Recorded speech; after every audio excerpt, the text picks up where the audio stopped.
After being caged for several years, Zena grew docile and submitted to a near domesticated life.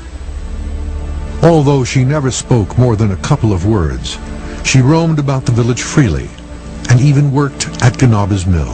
He tried to use her to carry big sacks with grain to the mill and with the wheat out of the mill, some about 100 pounds. She was taking just very easily. And here is where the story takes another unlikely turn. Legend has it that Zena had several offspring with numerous different men from the village. Zena's first child died when she bathed it in the cold river. After that, the local village women raised her remaining 4 children who were seemingly human and of normal intelligence. One son, named Quit, was said to be very strong, ill-tempered, and quick to fight. Discovery which may surprise you. Scientists have found that most of us still have a little bit of a Neanderthal inside us. A study into the DNA of the human subspecies found that they interbred with modern humans tens of thousands of years ago, and their genetic mark remains today. BBC's Palab Ghosh has more on these extraordinary findings. This is a skull of a modern human, and this is from a Neanderthal. Look closely and you can see that this one has a slightly longer brain case. Most scientists believe that these are 2 separate species, and there wasn't much interaction between the 2. But now we know there was interbreeding, and that all non-Africans living today are part Neanderthal. The researchers extracted DNA from Neanderthal fossils and compared it with that taken from people living today. They found that the DNA of Europeans and Asians is 2% Neanderthal. It's a very exciting discovery because it gives us really the first strong evidence that there was interbreeding with people like the Neanderthals. And it means that modern humans in different parts of the world may have slightly different mixes. Doctor, I'd like to kiss you goodbye.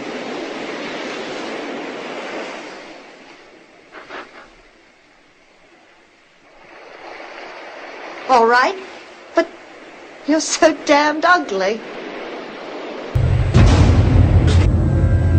In December of 2005, a fairly innocuous open editorial article appeared in the New York Times by animal psychologist Clive Wynne, commenting on ape-human crossbreeding experiments conducted in Russia in the 1920s. I would say that one can speak of the 1920s as the golden age of Soviet science.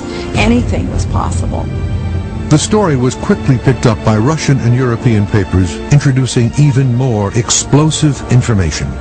An article in the Scotsman newspaper stated that in 1926 the Politburo in Moscow passed a request to the Academy of Science with the order to build a living war machine.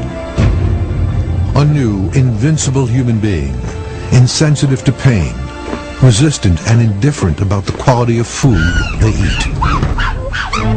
And they screamed at me, letting me know they were about to attack and coordinate their attack. Fields was apparently spending too much time and attention on one group of chimps, likely making another group jealous. And Peace stepped in, took my side. Fields and Peace directly challenged the oncoming chimps, and the attackers broke off the assault. But why do chimps attack? Experts say that, as with humans, the reasons vary. If you force the baby because you're stronger, then when the baby grows up, the baby will force you to do what it wants. And they defend their territory.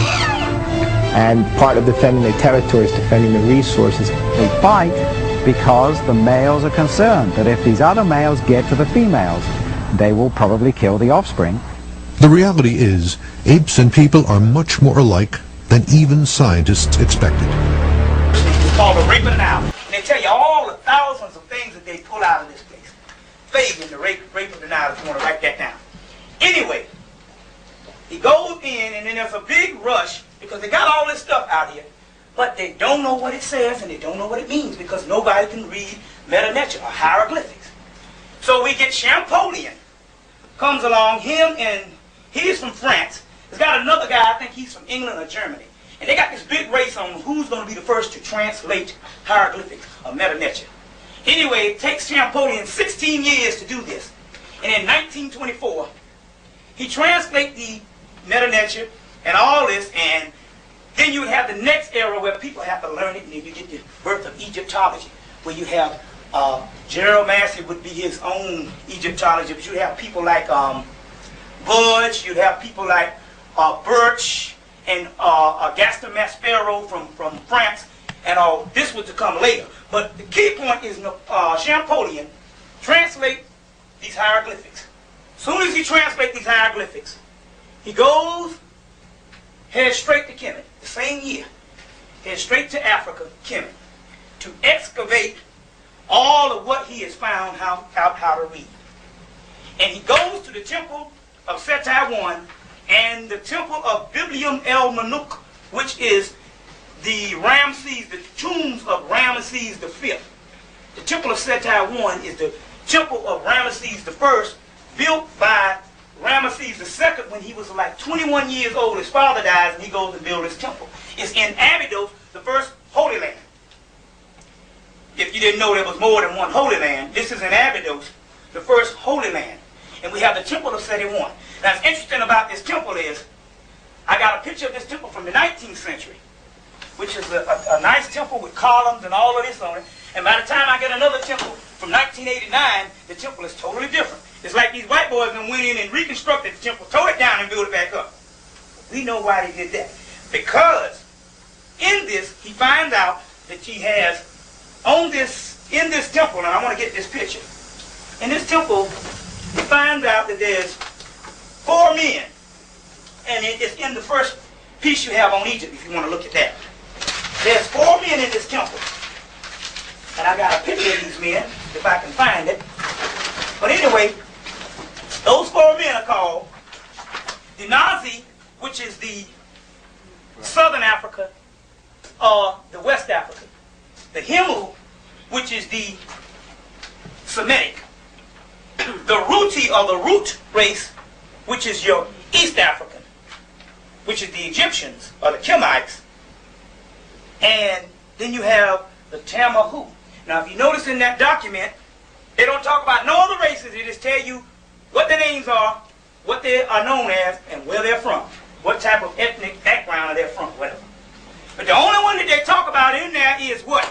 The Tamahu, which Tama meaning created, Hu meaning white, light, or bright. It means the created white people.